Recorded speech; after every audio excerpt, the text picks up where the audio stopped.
누가복음 7장 47절에서 50절까지 47절부터 50절 우리 같이 시작. 그러므로 내가 너에게 말하노니 그 여인의 많은 죄들이 용서받았느니라. 이는 그 여인이 많이 사랑함이니라. 그러나 적게 용서함을 받은 자는 사랑도 적게 하느니라고 하시며, 또 그 여인에게 말씀하시기를 내 죄들이 용서되었노라고 하시더라. 그때 주와 함께 앉아 식사하던 사람들이 속으로 말하기를 이 사람이 누구이기에 죄들도 용서하는가라고 하더라. 그러나 주께서 그 여인에게 말씀하시기를 내 믿음이 너를 구원하였으니 평안히 가라고 하시더라. 아멘. 우리 교회 다니면서, 특별히 예수 믿으면서 가장 많은 사람들이 질문하고픈 것이 무엇이냐면, 내가 그걸 또 목사님이 얘기해 줄 수도 없는 거죠. 근데 우리 참 궁금한 게 그거지 않습니까? 내가 정말 예수 안에서 예수 안에 사는 건가? 내가 구원을 받은 건가? 이런 질문들을 당신은 구원을 받았습니다 라고 누구도 말해줄 수 없는, 맞죠? 그건 그렇게 말하는 거는 하나님만이 할 수 있는 이야기인데, 누군가가 당신은 구원받았습니다 이런 얘기를 할 수가 없는 거죠. 근데 오늘 성경에서 보면 누가 구원을 받았는가에 대한 예표는 있다는 것이죠. 그걸 보면 내가 이 사람과 같다라고 생각을 하시면 여러분들도 그 구원의 반열 안에 있는 사람일 겁니다. 그 사람을 하나 소개하려고 하는데 오늘 이 사람입니다. 오늘 50절 한번 보시죠. 자, 50절을 보면 이렇게 이야기가 마치고 있습니다. 그러나 주께서 그 여인에게 말씀하시기를 내 믿음이 너를 구원하였으니 평안히 가라. 주님은 이 여인이 분명히 구원받은 자임을 우리에게 말해주고 있습니다. 그렇죠? 내 믿음이 너를 구원했다 이렇게 말씀하고 있죠. 여기 지금 예수님 앞에 여러 종류의 사람들이 사실 7장에 등장하고 있습니다. 하나는 바리새인들입니다. 그 바리새인들이 예수님을 대하는 태도에 관해서 41절부터 쭉 설명을 하고 있습니다. 36절부터 40절까지 설명을 하고 있습니다. 바리새인들이 예수님을 대하는 태도와 오늘 이 여인이 예를 들어서 예수님 앞에 나와서 울며 눈물로 발을 씻겼던 한 여인, 그 여인과 그 다음에 50절에 그러니까 49절에 보면 함께 식사하던 사람들이 속으로 말하기를 이 사람이 누구기에 죄들도 용서하는가 라고 생각하고 있는 사람들, 그러니까 여러 유형의 사람들이 오늘 7장에 나오는데요. 하나는 바리새인. 근데 이걸 이제 시몬이라는 이름을 빗대어서 바리새인들이 예수님을 맞이하는 태도, 그 다음에 어떤 한 여인이 예수님을 맞이하는 태도, 그 다음에 저 사람 누구기에 죄를 용서하는가 라고 말을 하고 있는 어떤 사람들, 이렇게 세 종류가 나오는데 오늘 예수님은 분명히 이 세 종류의 사람들 중에 분명히 이 여인은 뭐라고 이야기합니까? 내 믿음이 너를 구원하였다 평안히 가라 라고 말씀하셨으니 여러분과 저에게도 주님께서 이런 믿음을 가진 사람이라면 여러분들도 이 여인이 예수님을 맞이하고 대하는 태도와 같은 이런 태도를 가지고 예수님을 바라보고 있다면 우리는 분명히 예수님께서도 여러분과 제게 이 여인에게 했던 말과 같은 말을 하지 않겠습니까? 그런 관점에서 오늘 이 성막 기둥에 있는 이 믿음이라는 기둥이 있는데 그 두 촉, 이게 이야기를 한번 마무리해 보려고 합니다. 자, 그러면 한번 보도록 하겠습니다. 두 촉이라는 말은 여러 가지로 지금까지 정말 긴 시간 이야기를 해왔죠. 구약이기도 하고 신약이기도 하고 율법이기도 하고 은혜이기도 하고 구약에 있는 12사도이기도 하고 그 다음에 신약의 12 아니죠. 구약의 12지파 그 다음에 신약의 12사도이기도 하고 제가 이렇게 두 분류를 쭉 나누어 썼습니다. 두 촉이라고 왜 하나님은 이스라엘이라는 한 민족만을 통해서 우리에게 복음을 전파하지 않고 왜 두 촉, 예를 들어서 구약은 예언이 주류라면 신약은 성취가 주류지요. 그러니까 왜 이런 두 촉을 사용했는가? 성경에 이 말씀도 한번 정리할 필요가 있는데요. 신명기 17장 6절에 보면 두 사람이나 세 사람의 증인들의 증거로 죽일 것이요 한 사람의 증인만으로는 죽이지 말 것이며 왜요? 한 사람의 증언은 부족하다는 것이죠. 최소한 두세 사람. 우리가 믿음을 갖기 위해서는 신약이라는 한 권의 믿음으로는 분명히 부족합니다. 구약이라는 믿음 그것도 부족합니다. 은혜를 아무리 신약을 통해서 은혜를 이해해도 율법을 통해서 죄라는 인식을 하지 못하는 은혜는 끈이 없는 풍선과 같아서 그거는 잡을 수가 없어요. 뭔가가 분명히 은혜라는 실체는 있지만 그 실체를 내가 분명히 붙잡지는 못한다는 것이죠. 구약 없는 신약이 없듯이 구약이 있어야만이 신약에 예수님 오심이 신화가 아니라 사실이 되듯이 예언이 있어야 성취가 사실이고 역사 속에 등장한 하나님의 일하심이 되는 것이지 않습니까? 이런 것처럼 구약 없는 신약, 그 다음에 예언 없는 성취, 율법 없는 은혜 이런 것들이 둘이 짝이 되지 않으면 정말 아무 의미가 없듯이 성경은 최소한 두세 증인이라고 말씀하셔서 구약 없는 신약, 신약 없는 구약은 없다라고 신명기서 19장 5절에도 사람의 불법에 대하여 또 죄에 대하여서는 한 증인만 세우지 말고 두 증인이나 두세 증인의 입으로 그 사건을 확정하라고 말씀하신 것처럼 여러분들이 신약이라는 한 권을 가지고 아무리 여러분들이 그 어떤 구원과 복음과 은혜에 대해서 정리하려고 해도 그게 한계가 있다는 거예요. 부족하다는 것입니다. 최소한 둘, 그래서 신약과 구약이라고 말씀을 하고 있는 것입니다. 오늘 이 두 촉을 마무리하면서 이 두 촉에 관한 말씀이 요한계시록 가장 마지막에 이 두 촉이 그대로 등장을 하는데요. 자, 여기 보면 자, 이런 말씀이 나오죠. 요한계시록에 보면 21장 12절과 14절에 이런 말씀이 있습니다. 크고 높은 성벽도 있으며 12대문이 있고 그 문에는 12천사와 이름이 기록되었는데 그것은 이스라엘 자손의 12지파의 이름이더라. 자, 12지파가 나옵니다. 구약이죠. 그 다음에 동편문에 3개, 북편문에 3개, 남편문에 3개, 서편문에 3개며 자, 이 모든 것을 성으로 들어가기 위해서는 문을 통해서 들어가는데 필히 뭐를 통해서? 이스라엘의 12지파를 통해서 들어가더라. 무슨 이야기입니까? 우리가 구원을 받기 위해서 율법을 통해서 죄인이라는 걸 인식하지 않고는 누구도 구원을 받을 수가 없는 것입니다. 구약의 이스라엘의 율법은 모두가 죄인임을 알려주기 위해서 하나님께서 율법을 우리에게 계시한 것이거든요. 그래서 우리가 성으로 들어가기 위해서는 필연적으로 문으로 들어가야 하듯이 그 문의 역할을 했던 것이 누구냐? 이스라엘 12지파다. 12지파가 뭘 의미하느냐? 율법, 죄인임을 알게 해주시는 것이다. 그 수고에 대해서 하나님께서 이 마지막 이 성전을 보여주면서 그 문이 바로 이스라엘 12지파이었음을 우리에게 말씀해주고 있죠. 또 하나는 그러면 이 들어간다고 해서 해결되는 것이 아니라 그 들어가고 난 이후에 우리가 은혜를 봐야 되지 확인해야 되지 않습니까? 은혜의 상징성은 우리가 모두 다 알고 있는 예수 그리스도이십니다.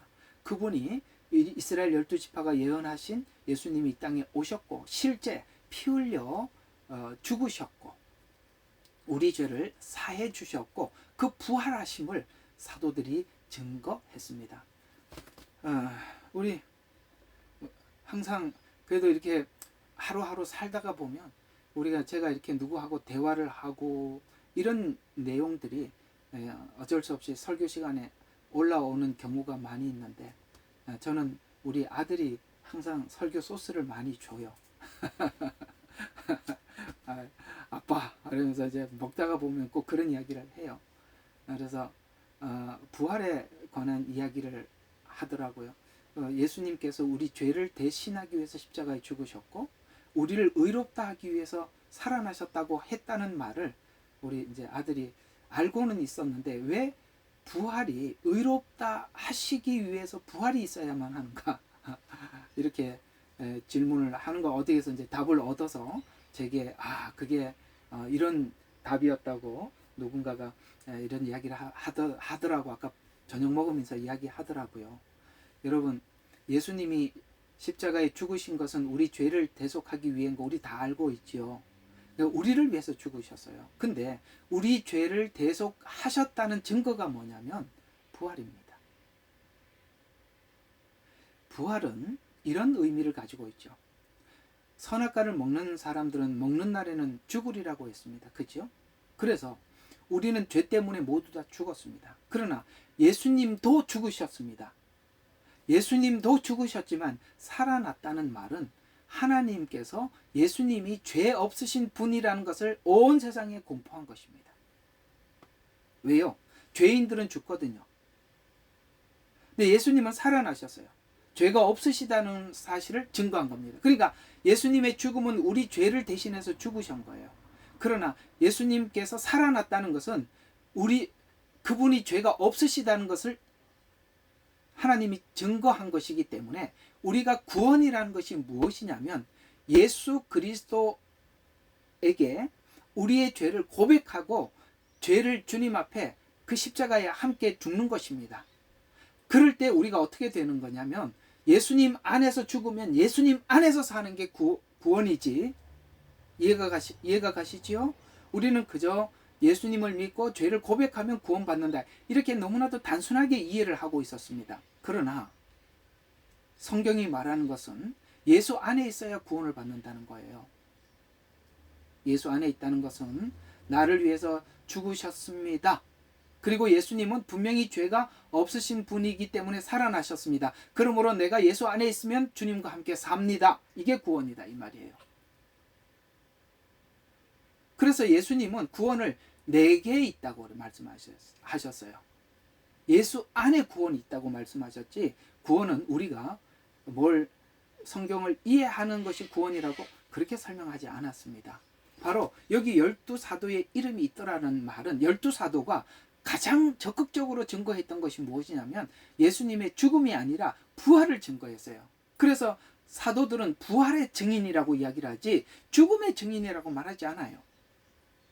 부활의 증인이라는 말에는 아까 말씀드렸던 그런 것이 내포되어 있다는 것입니다. 그분은 죄가 없으신 분이다라는 말도 내포되어 있고 우리를 대신해서 죽으셨다는 말도 내포되어 있고 우리도 주님 안에 이렇게 영원한 생명을 얻게 되었습니다라는 모든 많은 의미들을 부활이 담고 있는 것입니다.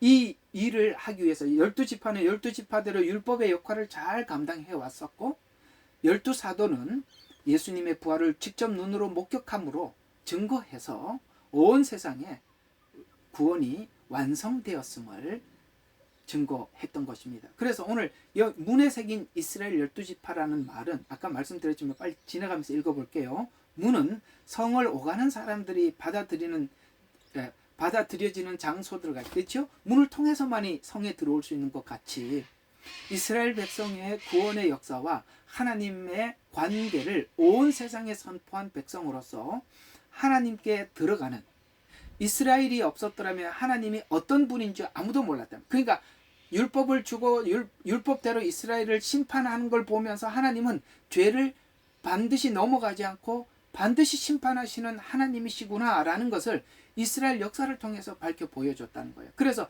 그 하나님께 들어가기 위해서는 이스라엘에게 행하신 하나님의 이런 하나님을 모르면은 우리가 하나님 앞에 들어갈 수가 없어요. 그러니 이스라엘의 역할이 얼마나 컸습니까? 그러니 주님께서는 이스라엘이 과거에 예수님을 십자가에 못 박는 것으로 역할이 끝난 것이 아니라 마지막 새 예루살렘에 문을 열어두심으로써 이들이 얼마나 수고를 하고 수고를 했는지 그걸 모두에게 공개하면서 우리에게 표현하고 있는 것입니다. 이 대체신학 하시는 분들에게 왜 요한계시록 21장에 이스라엘 12지파의 지파들의 그 동서남북의 문이, 이게 지금 성막 배운 사람들 다 아는 이야기잖아요. 저 성막하면서 배웠던 거거든요. 지금 하고 있구나. 아직도 하고 있는 얘기죠. 이제 할 겁니다. 계속. 여러분, 구약 없이 신약에 있는 은혜를 알 수는 없는 것입니다. 그 수고에 대해서 주님은 오늘 이 성전을 보여주면서 그들의 수고를 인정해 주시는 것입니다. 이해가 가십니까? 인정해 주는 거란 말이에요. 또 기초석에 새긴 12지파는 예수님의 부활을 보았고 증거한, 그래서 교회의 기초를 놓았죠. 그래서 사도들의 수고 안에는 교회의 수고가 함께 있을 것입니다. 12지파의 수고, 그거에 대해서 하나님은 이 마지막 성막을 통해서 말씀해 주고 있는 것입니다. 자, 이 두 촉, 자, 오늘 이 마무리하면서 누가복음 7장에 있는 이 내용으로 모든 이 두 촉에 대한 이 중요성을 계속 설명을 해 왔으니까 한번 정리를 해 보도록 하겠습니다. 자, 이런 이야기가 되는 겁니다. 예를 들어서 구약의 율법을 통해서 죄를 발견하지 못한 자가 이 복음이 주는 은혜를 깨달을 수 있겠는가 하는 질문을 오늘 이 두 사람, 시몬과 여인의 두 사람의 이야기를 빗대어서 우리가 한번 설명해 보자는 거예요. 자, 여기 7장 41절과 50절에 있는 이야기는 시몬에게 설명하신 말씀은 복음이 율법과 은혜 안에서 자신의 죄를 인식하고, 죄를 인식하는 게 우선이라 이 말이에요. 그 죄를 인식하지 못한 상태에서 구원받았습니다. 구원에 대한 이해를 체계화시켜서 이해하고 있는 것은 오늘 시몬과 같다 이 말이에요. 시몬은 아니란 말이에요. 오늘 왜 주님이 이 여인에게 내 믿음이 너를 구원했다고 이야기를 하고 이 시몬에게는 그렇게 말하지 않았어요. 우리가 이 시몬 같은 믿음을 가지면 정말 곤란한 거예요. 오늘 이걸 한번 왜 이게 죄를 인식하는 은혜가 왜 그렇게 중요한지 한번 봅시다. 자, 그러면 여기 탕감받은 여인과 시몬 사이에서, 자, 더 많이 탕감받은 여인이 예수님을 대하는 태도와 탕감받은 은혜를 모르는 시몬의 차이를 보면 예수님을 대하는 태도, 말씀을 대하는 태도, 이해가 가요?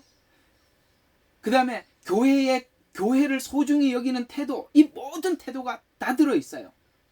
여러분과 제가 정말 은혜 안에서 구원을 받고 생명을 얻었다면 이 여러분에게 주시는 말씀을 오늘 시몬처럼 대하느냐, 오늘 이 여인처럼 대하느냐를 여러분들이 빗대어 보면 내가 정말 은혜를 알고 구원을 받고 예수님이 얼마나 소중한 줄 알고 내가 믿는구나, 아니면 내가 지금 시몬처럼 이렇게 하나님께 대하지는 않는가, 우리가 생각해 볼 만한 이야기를, 비유를 우리에게 던져주고 있는 것이거든요. 자, 그러면 여기 보면 시몬에 대해서 성경은 이렇게 말씀하고 있습니다. 자, 잠깐 한번 본문으로 그냥 보는 게 좀 나을 겁니다. 자, 36절부터 7장 36절부터 한번 쭉 보겠습니다. 그때 바리새인 중에 한 사람이 자기와 함께 음식을 들자고 주께 청하니 주께서 그 바리새인들의 집에 들어가서 식사하려고 앉으셨더라. 자, 일단은 제가 이스라엘의 문화에 대해서 좀 설명을 해드리겠습니다. 여러분 아시다시피 중동 그쪽은 지나가는 나그네에 대해서 아주 정중하게 후하게 대접을 하는 사람들입니다. 이 지나가는 나그네들을 함부로 대하지 않아요. 그래서 지나가는 나그네를 대할 때는 여러분 그 샌들 아세요? 여러분들이 지금 신고 있는 샌들 말고 그 당시에는 나무로 된 샌들을 신었는데요. 그 샌들을 신고 다니다 보니까 거기는 이제 흙이 건조하기도 하고 모래가 많으니까 이게 어디 다니다가 집에 들어올 때는 필히 뭐를 하느냐면은 그 종들이 주인에게 물을 떠다가 주면은 그걸 발을 씻고 손과 발을 씻고 들어가요. 나그네가 오면 가장 기본적으로 최소한 예의가 뭐냐면 물을 떠다가 발을 씻겨주는 겁니다. 집에 들어가기 전에. 예수님께서 시몬의 집에 왔는데 이제 이 문화를 여러분들 배경으로 두고 오늘 본문을 보시면 이런 이야기가 합니다. 지금 예수님께서 바리새인 집에 들어가서 식사하려고 앉았어요. 자, 누구 집이라고요? 바리새인 집이에요. 그 이름은 시몬이거든요. 자, 그러면 그런데 보라, 그 성읍에 죄인 한 여인이 있는데, 여러분 이 여인을 소개할 때 그냥 죄인이라고 딱 하고 소개를 해요. 이 바리새인에게는 그런 이야기가 없어요. 여러분들이 오늘 이 이야기 속에 어떤 힌트가 보이느냐면, 우리가 예수님을 믿었어요. 그 예수님을 믿은 그 믿음의 전제에 여러분이 죄인이라는 걸 얼마나 알고 믿느냐라고 묻는 겁니다. 그래서 죄인 한 여인이 있었는데, 그녀가 예수께서 그 바리새인 집에서 음식을 드신다는 것을 알고 어떻게 왔어요? 향유가 든 옥합을 가지고 와서, 여러분 이게 이제 향유 한 옥합이라고 이야기하는데, 그 당시에 이 300데나리온이나 되는 향유를 예수님의 머리에다 부었잖아요. 한 데나리온은 하루 품삯이에요. 그러면 300데나리온이면은 1년 그러니까 300일을 꼬박 일하고 한 푼도 안 쓰고 모은 향유입니다. 그걸 예수님의 뭡니까? 옥합을 가지고 와서 주의 뒤로 와 발 곁에 서서, 왜 이렇게 앞에 오지 않고 뒤로 왔을까요? 예수님 앞에 설 자격이 없다고 생각하는 겁니다. 이렇게 하나님 앞에 서서 이걸 갖다 붓더라도 자기는 하나님 앞에 이것조차도 부을 자격이 없는 사람이라고 그렇게 생각을 하는 거예요. 우리를 한번 가만히 이 여인과 빗대어서 생각해 보라는 겁니다.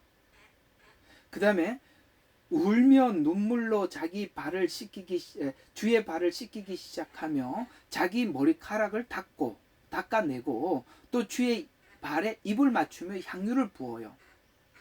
근데 원래 이 시몬은 손님이 오면 물이라도 당연히 갖다 부어야 되는데 그것도 하지 않아요. 근데 이 여인은 어떻게 합니까? 이렇게 대하는 거예요. 자, 이게 지금 주님께서는 주님의 말씀이 우리에게 떨어졌을 때, 하나님께서 여러분에게 말씀을 했을 때 그 말씀을 오늘 여인처럼 받아들이고 있는가? 시몬처럼 받아들이는가? 예수 그리스도는 나에게 뭐 별로 중요하지 않아. 내가 구원만 중요한 거지 예수님은 중요하지 않아. 구원만 중요하면 마지막 때 많은 적그리스도가 나타나서 예수님 말고도 구원이 있다, 이렇게 살아도 구원받는다라고 우리가 편한 죄를 지어도 괜찮다고 제시를 하거나, 우리가 지금 하나님이 원하시는 이 정말 이렇게 하나님 말씀 따라서 우리가 사는 것이 마땅한데 그렇게 살지 않아도 구원을 받는다라고 구원만이 목적이라면, 구원의 방법을 다른 방법을 제시하면 누구나 받아들일 겁니다.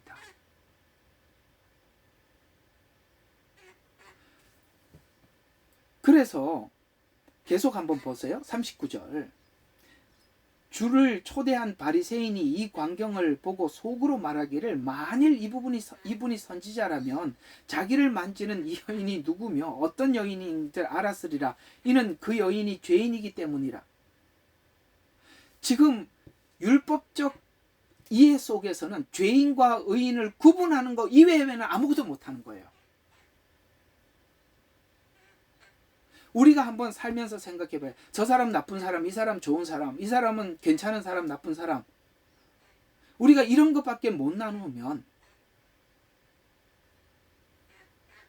그러면 우리는 어떤 사람이었던 거죠? 옛날부터? 우리는 원래 옛날부터 태어날 때부터 계속 괜찮은 사람이고 지금도 괜찮고 예수 믿어서 더 괜찮아진 사람 된 거예요?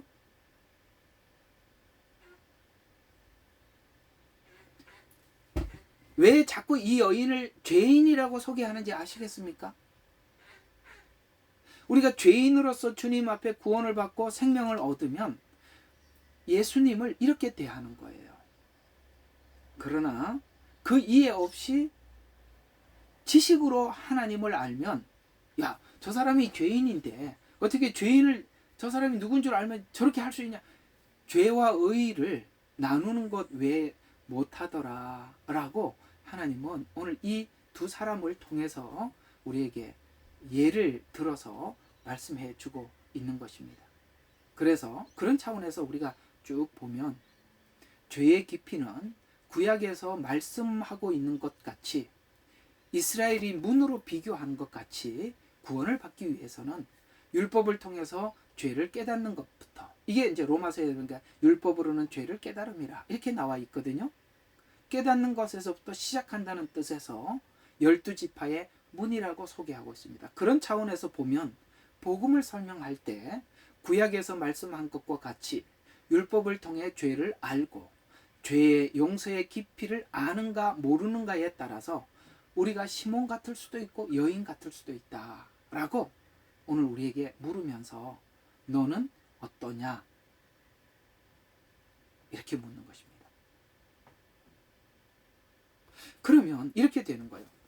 여기 이제 두 받침대를 설명을 하고 있는데, 두 받침대 중에 하나라도 빠지면 어떤 증상이 나타나느냐면은, 바리새인들은 율법 위에 믿음이 서 있잖아요. 기둥이 서 있잖아요. 그러면 시몬처럼 되는 거예요. 그럼 또 반대로 은혜만 가지고 믿음이 서 있잖아요. 마음대로 사는 거예요. 방종하는 거예요. 이 두 가지가 얼마나 여러분들이 잘 갖추어진 상태에서 예수님을 바라보고 계시는지. 오늘 시몬이 될 수도 있고 여인이 될 수도 있는 것입니다. 그러면 한번 이제 이 여인이 지금 예수님을 대하는 태도 관점에서 우리는 뭘 볼 수가 있느냐면 이걸 볼 수가 있는 것이거든요. 자, 이 여인에서 볼 수 있듯이 예수님은 율법을 완성하러 오신 분임을 우리가 정리해서 이해할 수가 있는데요. 이 여인이 예수님을 어떻게 대했는지 보면 앞으로 그가 하나님 말씀 앞에 어떻게 하나님의 말씀을 대할지 우리가 알 수 있지요. 어떻게 대했겠어요? 드디어 이 말씀이, 이 여인은 충분히 공감이 되고 이렇게 살 겁니다. 예를 들어서 마태복음 5장 17절에서 19절에 있는 이 말씀을 보면, 자, 말씀 그대로 이렇게 짧게 좀 적어놨으니까 여기 5장 17절에서 19절을 그대로 한번 읽어 보면, 내가 율법이나 선지서를 폐기하러 온 줄로 생각하지 마라.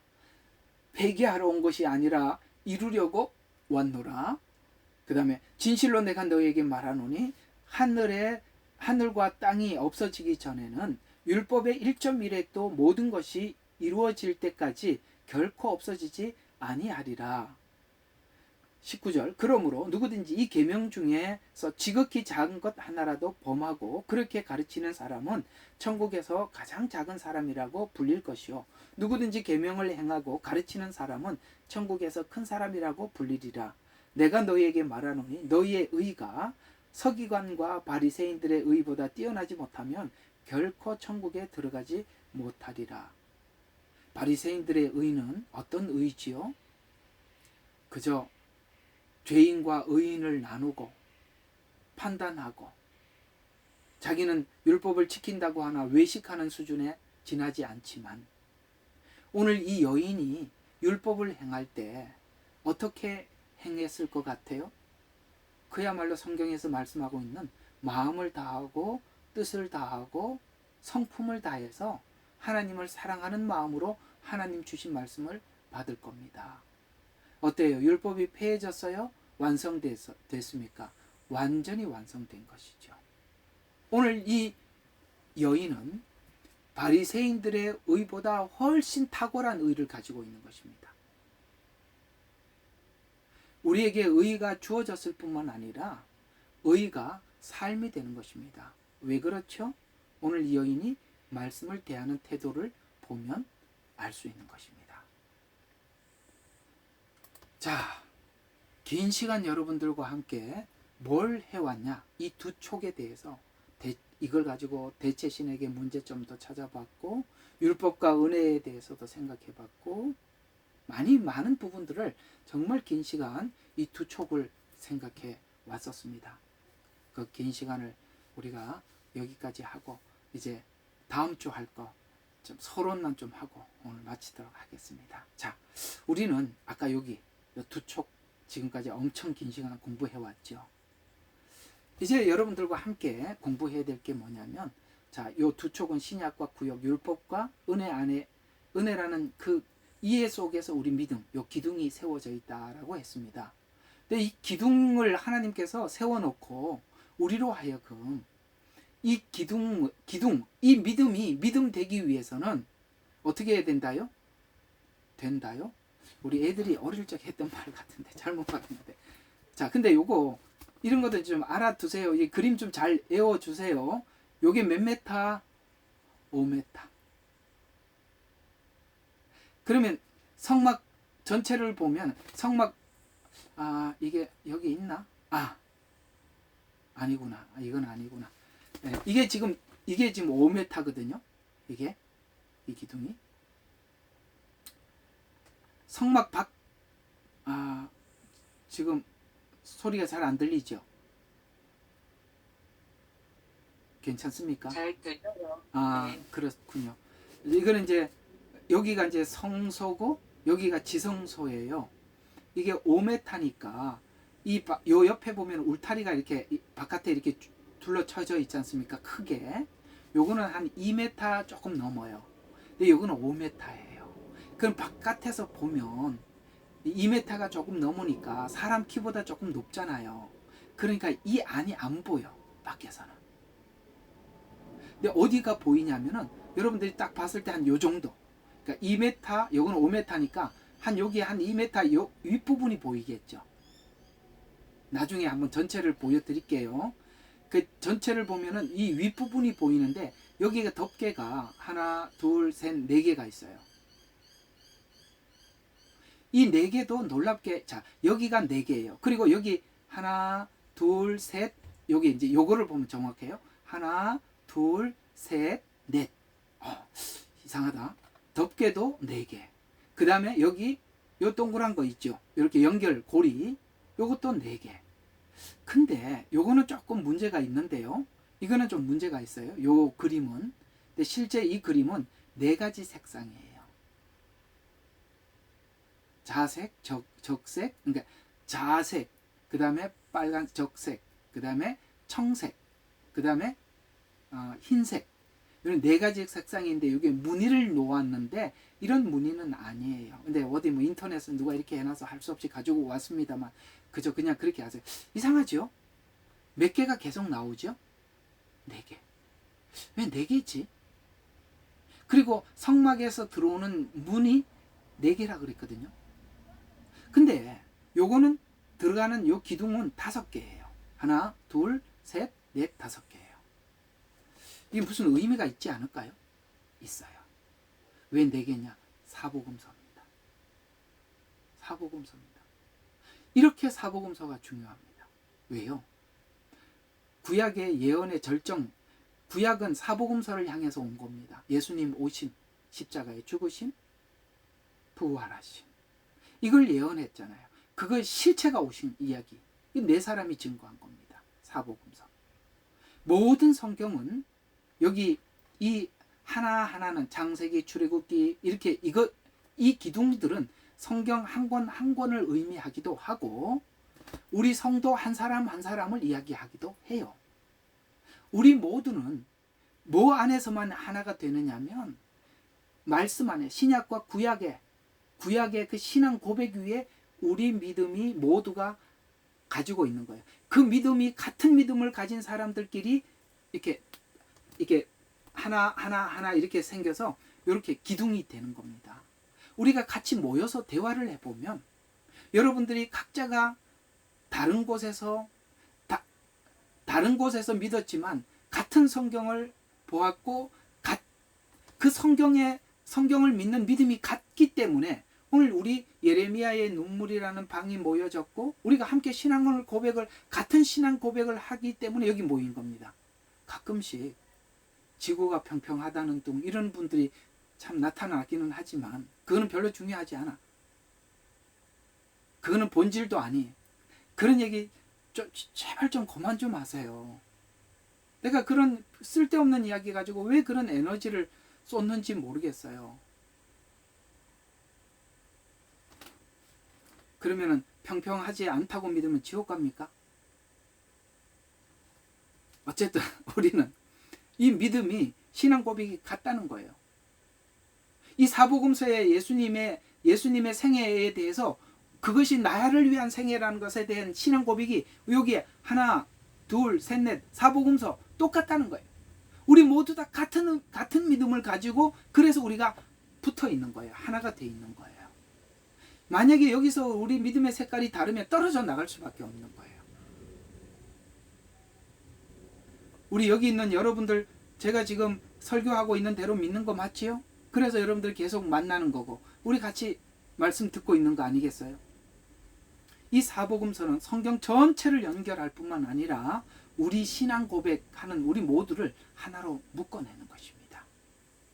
그래서 문도 처음에 들어오는 문도 4개. 여기 보면 이스라엘 백성들이 아까 요한계시록에 동서남북 문이 4개. 그죠? 참 신기하죠? 그 다음에 들어오는 문 기둥도 4개.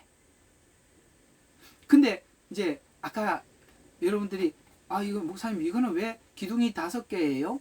이렇게 물으면 그 믿음 위에 은혜가 더해진 겁니다. 은혜가. 솔로몬의 5 행각.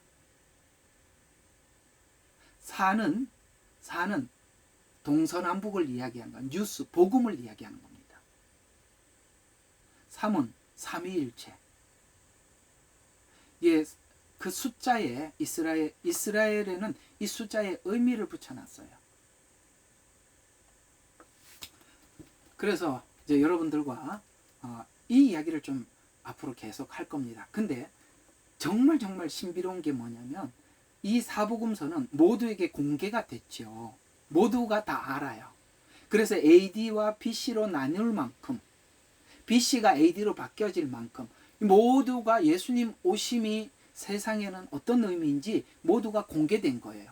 그런데 이 사복음서는 공개가 됐지만 모두 다 알아듣는 이야기는 아니에요. 왜? 주인공을 놓쳐버리면 이 사복음서, 이 성경이 다른 방향으로 가거든요. 제일 중요한 것은 이 사복음서 성경에 보이지 않게 쫙 이 전체를 묶어주고 있는 하나의 요게 제일 중요한 거예요. 보이지 않는 금띠 하나가 있어요. 이게 누굴까요? 그렇죠. 창세기부터 요한계시록까지 주인공이 계시죠. 그분이 예수님인데 그분은 드러나지를 않아. 그래서 놀랍게도 모든 사람들에게 설교를 하시지만 알아듣는 사람들이 따로 있어요. 알아듣는 사람들이 따로 있어요. 그건 누가 알아듣냐? 주님이 이렇게 말씀하십니다. 내가 가면 성령님이 오시는데 그분이 내가 너에게 이런 말을 생각나게 하리라. 알아듣게 하리라. 여러분 이게요 그런 거예요. 우리가 하나님의 영이 있어서 하나님의 영의 은혜를 받고 도움을 받는 사람들은 설교를 어떤 이야기를 해도 오늘 제가 예를 들어서 여러분들이 하나님의 영이 있고 하나님을 아니까 제가 여기 있는 요 고리가 사복음서입니다. 이 사복음서가 성경 전체를 연결하고 있고요. 신약과 구약 위에 우리 신앙이 있습니다. 제가 이제 이렇게 설명을 쭉 하고 있잖아요. 만약에 여러분들이 하나님의 영도 없고 하나님의 은혜도 모르고 하나님의 일하심도 전혀 이해가 없는 사람이라면 여러분 이거 계속 들으러 오겠어요? 안 오겠어요? 누가 듣겠습니까? 내가 정신 나간 사람이 헛소리하는 소리가 되죠. 이걸 어떻게 믿음으로 받겠어요? 누가 이걸 이해하겠어요? 우리는 모두 다 이 모든 것이 그 주인공 바로 보이지 않는 예수 그리스도 그분이 모든 주인이라는 것을 그래서 성경에 보면은 하나님이 태초에 하나님이 천지를 창조하시니라 라는 이 말부터 시작해서 주 예수여 어서 오시옵소서 창조로부터 시작해서 하나님의 전체 일하심을 보고 마지막 주님이 이 땅에 재림하실 것을 믿는 믿음 안에서 주 예수여 오시옵소서라는 이 모든 말씀을 우리가 전부 다 끌어안고 믿고 있는 것입니다. 그러기에 여러분과 저가 이 말씀을 나눌 수가 있고 공유할 수가 있으며 함께 은혜를 받을 수 있는 것입니다. 정리가 되시죠? 그래서 이야기를 할 겁니다. 근데 요 그림만 좀 보고 마치지요. 자, 여기 보면 재료가 뭐라고요? 이 기둥이 전체가 금이 아니라 이 안에 내용물은 아카시아 나무예요. 우리는 성경에는 시띠나무라고 나와 있지만 그거는 아카시아과에 속해 있는 것입니다. 여러분, 아카시아 나무 좋죠. 꽃향기는 좋은데 꽃향기만 좋죠. 그 나무는 옆에 가까이 가면 가시도 많고 그렇죠. 옹이도 너무 많아. 제가 어릴 적 살던 동네가 아카시아 나무가 많아요. 근데 그 아카시아 나무를 그리고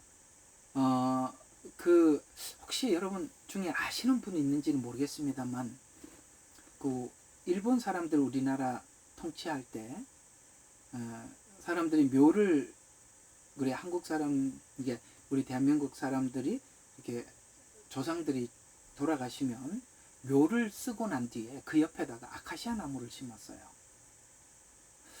그 아카시아 나무는 뿌리를 굉장히 깊이 내리고 빨리 내려서 그 아카시아 나무 뿌리를 파보면 뭔가가 이렇게 영양분이 될 만한 것을 칭칭칭 감아가지고 아예 흔적을 없애버려요.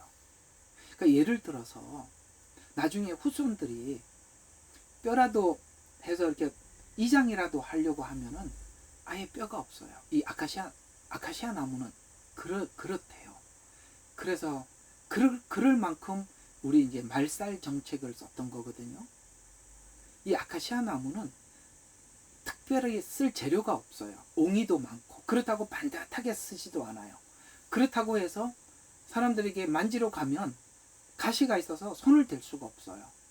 우리가 아카시아 시띠나무라고 우리 인간을 표현하는 것은 시띠나무와 너무나도 흡사한 동일한 성향을 가지고 있기 때문에 그래요. 그게 야, 저 사람 괜찮다 하고 가서 다 가까이 가보면 뭔가 가시가 있어요.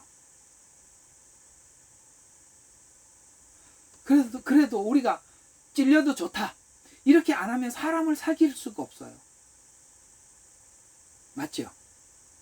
찔려도 좋다 이걸 내가 마음을 굳게 각오를 해야 사람을 사귈 수가 있어요. 근데 이게 한 번 찔리고 두 번 찔리고 자꾸 찔리고 나면 너무 이게 힘들어요. 그렇더라도 사랑하는 여러분, 그렇더라도 넘어갑시다. 안 그러면 우리가 누구를 전도하며 우리가 누구에게 복음을 전하고 누구를 케어해 줄 수가 있겠습니까? 아무도 못합니다. 너무 힘들어요. 그게 살다 보면 사람에게 상처를 받으면 오래가요. 그런 말이 있어요. 이렇게 누가 세상 사람들 한 대 때리고 잘못했다고 사과하고 술 한잔 마시면 그냥 웃고 마는데 이 교회는 사람들이 이상해요. 이게 어떤 신앙이라는 이름으로 서로가 뭐 영이 다르다는 이름으로 아주 원수도 그런 원수를 너무 원수처럼 사람들을 보는 거예요. 영이 다르다. 이거 막 신앙이다, 믿음이다. 이래버리면 옛날에 그렇게 사이 좋던 사람들도 어쩌면 그렇게 이상한 사람이 되어서 나타나는지. 왜 그걸 모르냐? 자기가 아카시아 나무였다는 걸 잊어버린 겁니다. 남을 찌르고 있다는 걸 모르는 거예요. 자기가 옹이가 얼마나 많으니까 얼마나 변곡점이 많은 줄 알아야 돼. 그래서 우리가 너무나도 이렇게 꼬여 있으니까 옹이가 많으니까 말씀을 전해도 그 옹이와 함께 부딪혀서 말씀을 내가 이렇게 전하면 저렇게 알아듣는 거예요. 그러니까 이렇게 전하면 이렇게 알아들어야 되는데 이렇게 전하면 저렇게 해석을 하는 거예요. 그게 다 왜 그러냐? 옹이 때문에 그러는 거예요. 나중에 이 아카시아를 공부해 보면 왜 하나님이 아카시아라는 이 재료를 썼는가를 보면 우리 인생이 딱 아카시아라는 걸 정확히 알 수 있습니다. 그럼에도 불구하고 주님은 이 아카시아 나무 같은 우리들을 베셔서 그 옹이진 것을 불에다가 구워서 망치로 쳐서 반듯하게 만들어서 요런 사각이 나온 거예요. 여러분들이 주님께서 우리를 부르셔서 만드셔서 그나마 이렇게 돼 있지, 자연 그대로, 자연인 그대로 뒀더라면 절대로, 그리고 실제는 아카시아인데 여기다가 금을 입혀놔서 예수 그리스도로 옷 입혀놔서 우리가 예수님처럼 된 거지. 금을 입혀놨단 말이에요. 그걸 아셔야 돼요. 여러분이 금을 입혀놨는데 금인 줄 착각하고 있어요. 아니요, 우리는 금이 아니에요. 그냥 금이 입혀져 있는 것입니다. 이 부분을 여러분들과 함께 다루어 보도록 하겠습니다. 자, 정리를 하겠습니다. 어떻습니까? 이 두 촉 참 진짜 여러 가지 주제로 다루어 봤었는데 많이 은혜가 되시죠? 공부한 거 여러분 많이 도움이 되실 겁니다. 그러니 이걸 여러분 것으로 잘 소화시키셔서 믿음이 되시고, 오늘 최종 여러분들에게 이 시몬이 예수님을 대했던 태도와 이 여인이 대했던 태도, 이 두 가지를 비교해 말씀을 드리면서 여러분들이 성경을 마치 지식화되어 있다면 시몬처럼 예수님을 대할 것이지만, 오늘 얼마나 큰 죄인이 주님 앞에 용서함을 받았는지 아는 만큼 여러분 오늘 여인처럼 주님 앞에 나서게 될 것입니다. 오늘 이 여인이 이렇게 예수님을 대했다면 그의 생애 속에 모든 환경과 모든 상황 속에서 주님의 말씀을 어떻게 대했을지 뻔한 거 아니겠어요? 여러분들도 그런 삶을 살아가시기를 주의 이름으로 축원합니다. 기도하고 마치겠습니다. 하나님, 성막을 통해서 우리에게 주시는 많은 은혜를 감사하고 찬양합니다. 주님, 우리는 오늘 이 시몬과 이 여인 사이에서 나는 과연 하나님 앞에 어떤 사람인가 되돌아보고자 합니다. 진정으로 구원을 받고 주님과 하나가 된 사람은 오늘 예수님의 그 십자가의 은혜가 이와 같으리라 라고 말씀하시면서 내 믿음이 너를 구원하였다. 주님은 오늘 구원받은 자의 모습이 어떠한지를 그 모델을 보여주셨습니다. 주님, 우리가 아픔이 있을 때 우리가 처음으로 돌아가야 할 줄로 믿습니다. 우리가 어떤 죄인이 하나님 앞에 용서함을 받았는지 그것부터 생각을 하면 우리가 못할 일이 뭐가 있겠습니까? 우리 사랑하는 성도들에게 하나님께서 큰 은혜를 부어주셔서 오늘도 이 말씀으로 위로하여 주시고 세워 주시옵소서. 예수님 이름으로 기도합니다. 아멘. 감사합니다.